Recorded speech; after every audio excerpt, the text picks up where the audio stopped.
We have traveled all over Kenya and East Africa to find hard-working farmers. We want to celebrate them while giving them the knowledge they need to improve their farms, get better yields, and become profitable farmers. We will see how farmers across the region can learn from experts and from each other in every way. Join us and our experts on this journey and share their families' experiences as they make these changes. Karibu to the Shamba Shape Up Safari.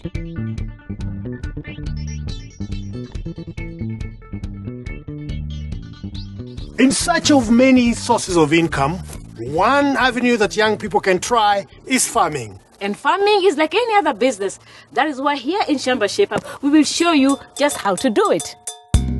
There are many young farmers around the Ngong Hills trying hard to make money by supplying Nairobi. Like all the farmers though, they face many problems. We are at Dorothy's farm to lend a hand. Dorothy lives on the farm with her parents and her daughter. She's very keen to improve her farm where she has chickens, rabbits, cattle and several different crops. Dorothy, you've taken us around your farm. We've seen how well you've done. We've seen the different crops that you have. When did you begin farming? Like 10 years ago. Wow, what were you doing before? I was in college, then I did some work somewhere, then I came back. I settled on farming because where I was employed, the salary was small. And I had seen my parents doing it before. So I said, why not come and do what my parents have been doing? How has the experience been? It has been awesome.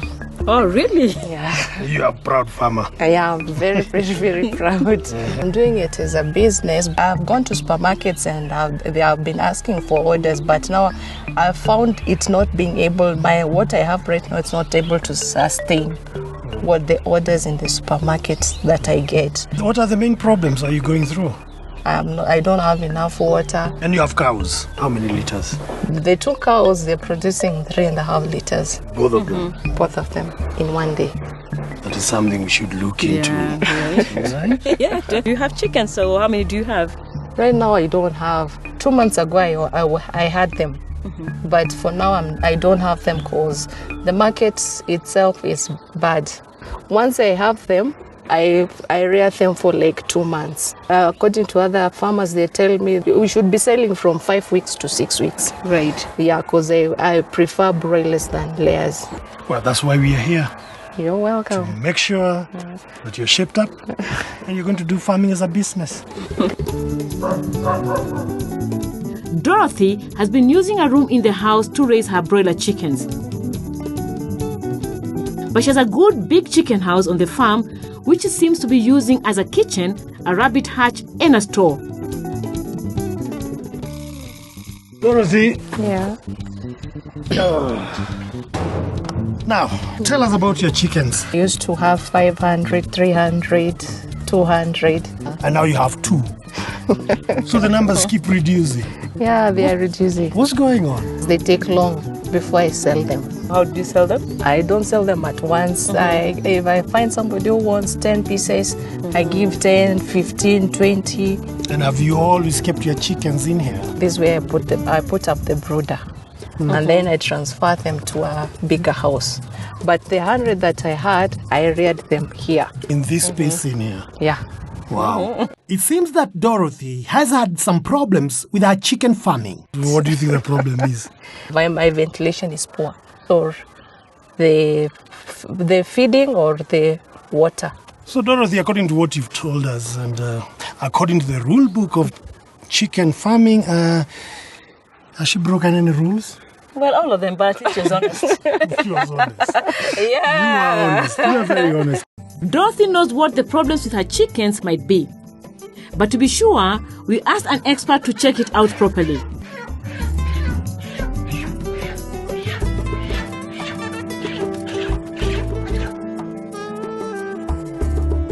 Farmers normally start with few chicks going upwards. The biggest issue is the ventilation. The one which is bringing all the other problems you are getting, including the diseases and the slow growth. So there must be free circulation of air in and out. The chickens died probably because of 2 reasons. One of them is the ammonia, which is coming from the litter down there. When it's caked, above the litter, there's ammonia which is building up beneath it. So when the ammonia comes up, it irritates the eyes and the nose of the birds, getting these blocked airways. Then the other thing which might have caused the death is coccidiosis. Coccidiosis is a disease which affects the mouth, stomach, and intestines of the birds and can be caused by bad hygiene and poor ventilation. A sign that your chickens have this problem is a red diarrhea. Good feeds are not enough for your chickens to grow well. Good management is also very important. Dorothy, I've seen some birds here. Yeah. How old are they? Those ones, they have 2 months. Now, those birds, to me, I've seen one of them, which to me was looking like it's 1 month, and the other one was looking like 2 weeks old. You might be feeding good feeds, but then, as I said, when the conditions or the management is not very good, then you will not get the results. What you need to do is to combine both good management with good feeds. They are chicks. You put them on Fugo Fast Grow Starter Mash or Fugo Fast Grow Starter Crumbs. So you can start with either. Oh, okay. You feed them for 3 weeks until they are 21 days old. After 3 weeks, gradually change the feed to Fugo Fast Grow Finisher Mash. Mostly what I do, after the 21 days, I start the finisher. Yes. So I should continue with the starter mixing with the finisher. Yes. For 3-4 days. 3-4 days. That's what we call gradually. Because these feeds have different energy levels. So if you bring together the finisher, the birds will get stressed. Okay. They'll be stressed, and before now they start adapting. That's where now you find out that they even now delaying because they take time to adapt to these feeds.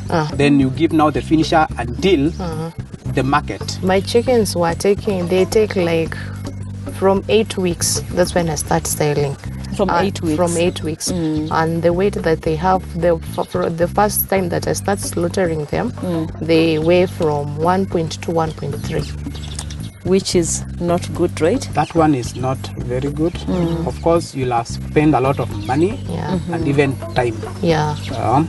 So with the 1.2 kgs, that one you can be getting from the 4th week. Now, do you remember how many chickens you had? How much feed they took? Do you remember how much you sold? What were the costs? What the profit? Any losses? To tell you the truth, honestly, Naomi, Yeah. I don't keep records. Now, Dorothy, if you don't keep records, then you are not in business. For you to be in business, you need to have proper records to show you the direction which you are heading to. And you can keep very simple records. In those records, you need to include the number of birds, day old, you bought, and by how much. Each chick costs like 60 bob. That one costs you how much? Yeah. You need to have a record of the feeds you buy. How many bags of the Fugo Fast Grow Starter Mash you bought at how much? How many bags of the finisher you bought at how much? Then you also need to record how much they are consuming per day. Yes. You need to have a record of the mortality. How many they are dying. If they die 2 today, you subtract from the original number. Yes. You also need to be recording the weights on a weekly basis to see whether you are heading towards the right direction. If the weights, you're not getting the weights, then you get to know. You get it from the experts why you're not getting the weights. Then you rectify that. Yes. And then you need to have a record of how many birds you sold and you sold at how much. You do your calculation and see whether you made money or you made loss. Yes. So records are very important, which you need to start today. Okay. Onwards. I will do that. Yes. Yeah. While we are taking care of the chickens, there was something very important happening, a soil test. Without testing your soil, you'll never be able to feed your crops correctly. The mobile soil testing lab from Soil Cares came by to do the test, and they left us with the results. Though the results tell us how to fix her soil, we asked Mia to give us a few fertilizer tips for her tomatoes and her vegetables which are doing very badly. So, Paul, you've had a look at the results and you know what the problem is. Dorothy, Shamba has a raw percentage of nitrogen in the soil. It will try and raise a little bit the levels of nitrogen. In addition to that, still the potassium levels are raw. So when she is planting some fruiting crops, she will need to add some fertilizer that will still supplement that low potassium level. Yes, she will have to have a good fertilizer regime so that she can be able to maintain the good condition of the soil. So what do you have for us that we can solve this problem? We have fertilizer for planting, which has 39% of nitrogen, 5% of phosphorus, and 5% of potassium. That will be used in planting both the tomatoes and the vegetables she is doing in the farm. When she will be transplanting, she will use an NPK that will be very suitable for top dressing tomatoes. But when we'll be top dressing the managus and the sukuma plus the spinach, she will need a fertilizer which has more nitrogen. And that's why I've brought her urea, which has got 46% nitrogen. Which one would be the best and at what time would we be putting it? We do not use CAN to plant. CAN is a top dressing fertilizer. The levels of nitrogen in CAN are quite low, and that's why we have decided to change from CAN to urea for the leafy vegetables, like the spinach and the managus. Yeah, so is there anything the farmers can do, anything else the farmers can do to improve their soil? Yes. We are encouraging our farmers to continuously be using the organic manure so that they can improve the soil health and some soil physical conditions like the water holding capacity. And due to it enhances the microbial activities in the soil. Right. Yes. To plant vegetables, first select the fertilizer recommended in your soil test. For Dorothy, this is NPK. Then, mix well decomposed manure with the soil, add 1 bottle cap or 10 grams of the fertilizer every 30 centimeters for each plant. Mix the fertilizer with the manure and the soil and plant the seedlings.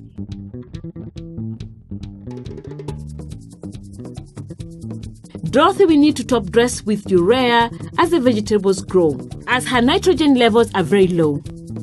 With the small investment Dorothy made testing her soil, she can expect much better production.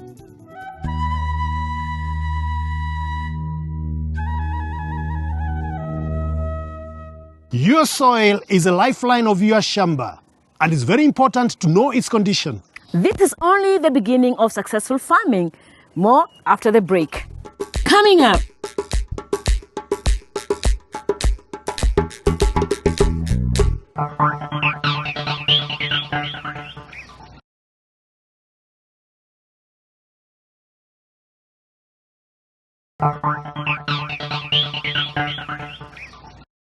Welcome back to Shamba Shape Up. Knowing the right amount of fertilizer and chemicals to use will make your Shamba give you even more. But that's not all. There's still more. Let's keep planning. After doing a soil test and using manure and the right fertilizer at planting and to top dress, your crops should be doing well. But there are always pests and diseases to look out for. We all use agrochemicals to try to control these problems, but we need to make sure we are buying the right thing from the right place. The Agrochemicals Association has come to help Dorothy avoid fake agrochemicals. The AAK is a group of all the pest control product suppliers in the country. Our main objective of being together is to assist our farmers to get genuine products. All members of the industry must meet the requirements of the law. And the law we follow is Pest Control Products Act. Let's go down to the farmers like Dorothy here. How can Dorothy be able to detect genuine products? We ask them to look for that clean supply chain, which starts from manufacturer, comes to distributors, who are mostly our members.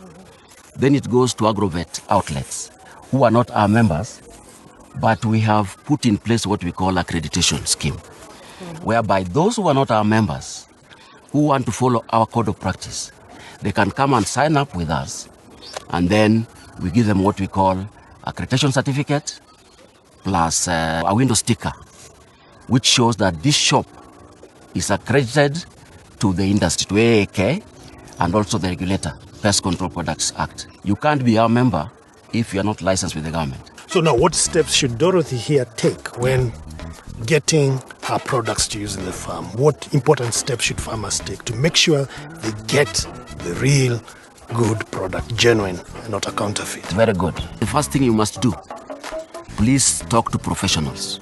They will give you proper advice on where to buy these chemicals and what to buy. In our website, which I'll put all the dealers of agrochemicals who are doing genuine business. So if you want to get genuine products, go to those ones. So where do you buy your fungicides and insecticides from? I go to agrochemists. When somebody comes to your farm to sell to you, you should ask him whether it's accredited to the industry and to PCPV. Anyone who is accredited by the industry will have an identity card, which they should carry with them at all times. I see farmers buying from hawkers in a van or in a car, car is opened and they're selling chemicals. Are they also accredited? They are Should not. the farmer also ask for an ID from them? Yes, those are the counterfeiters. Those who come actually without branded vehicles. The branded vehicles are no problem. Those are with the dresses and all that. Yeah. Those who come without branded vehicles, those are the ones who sell counterfeit products. And normally when they are selling to you, they are really always in a hurry. You find them at marketplaces, they open their boot, they sell. Those are the counterfeiters. Many farmers use old chemical containers for carrying water or milk. This is not a good idea, as the containers will always have some of the chemical inside. Whatever is left there, when you use it for water, because some people use it for carrying water or carrying milk, you still go to your system. And the problem we have with this product is that the effect will not come immediately. The effect will come later in your life.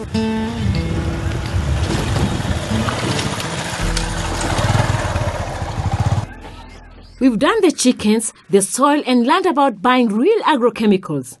Now, these cows look like they need some work too. Dorothy, Yeah. how do you feed your cows with? There's napier grass.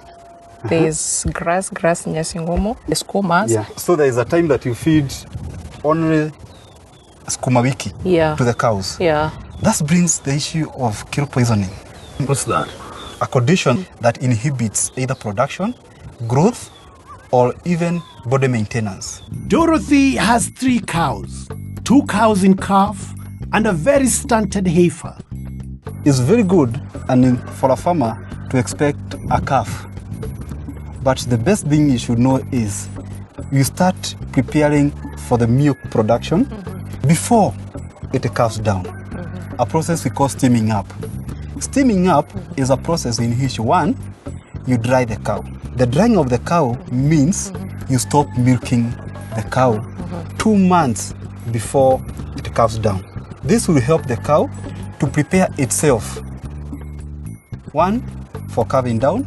Secondly, to prepare its under and the milk system of the cow to mature up and also to have a relaxing period such that the cow will be in a position to produce more milk. The process of steaming up is a process in which you increase the amount of feed, you increase the quality of the feed, and you also increase the quantity of the mineral supplements which you are giving into this cow. Because right now, it has another life in it that it needs to feed, and also it is preparing itself to calve down. So I would recommend one, you feed it on Macric Plus. Yeah? Macric Plus is meant for cows, such a cow that is already to be dried or a cow that is dried. Yeah? This Macric Plus will help it to make its body maintenance, to maintain the calf, and to enable the calf to grow so fast and so big. Also, when you're feeding on Macric Plus to a already in-calf cow, like this one which has already been dried, you require to give at least 7 tablespoons per day. 4 tablespoons in the morning, 3 tablespoons in the evening. Or else, you give it ad libitum. In conjunction with Macrec Plus, I would also recommend that we give it a good ration of protein supplements.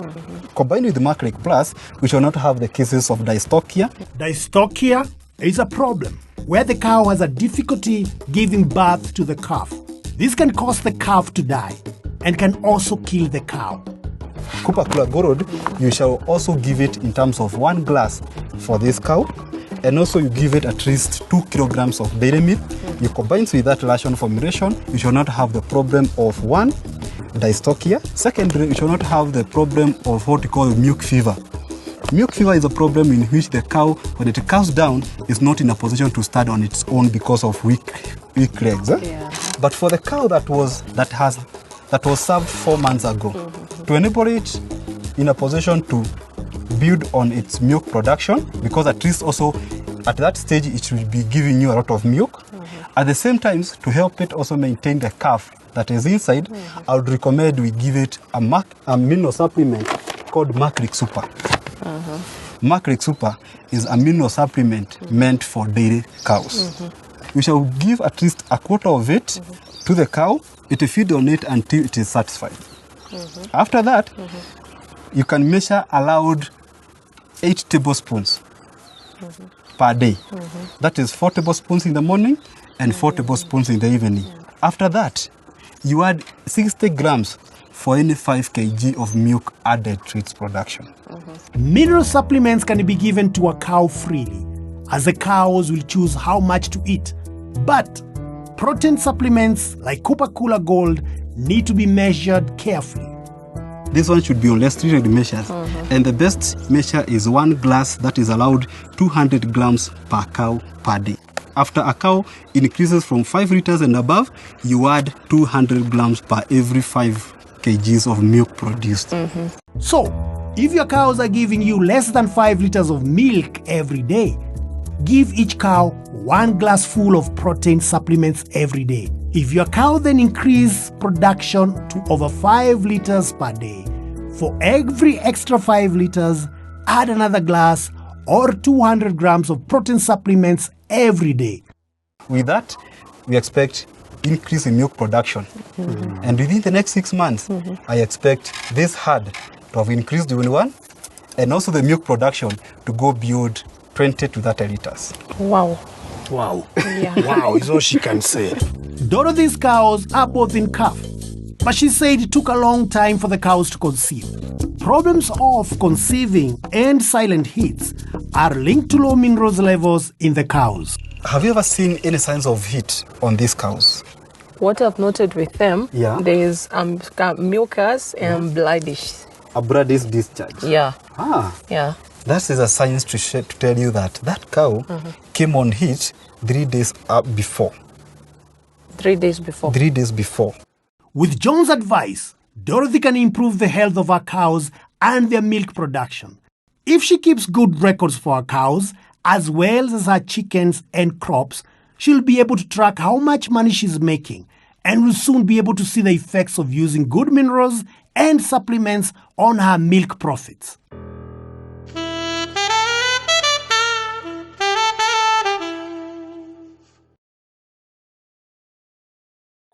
We've given Dorothy a lot of advice, which she plans to put in good use. And it's now time to gather the family together and say goodbye. Dorothy and Mzee, we are very happy to have been here. We've done a lot of work here. How did you find the shape up today, Mzee? I found it really very interesting and there was a lot to learn. I thought that I knew some things until I met many of your experts from the Shamba shape-up. What about you, Dorothy? I thought I knew some things, still I found myself knowing nothing. Really? Yeah, but at least I've gotten something from the whole experience. So now you fully embark on farming as a business. Definitely. We'll see you next time right here on Shamba Shape-Up. We have been around many farmers and asked them where they get their farming information from. This is what they told us. From the people of the ministry. You have to trek until you get somebody to give you information. Over the radio, I can get from the old man. Workshops.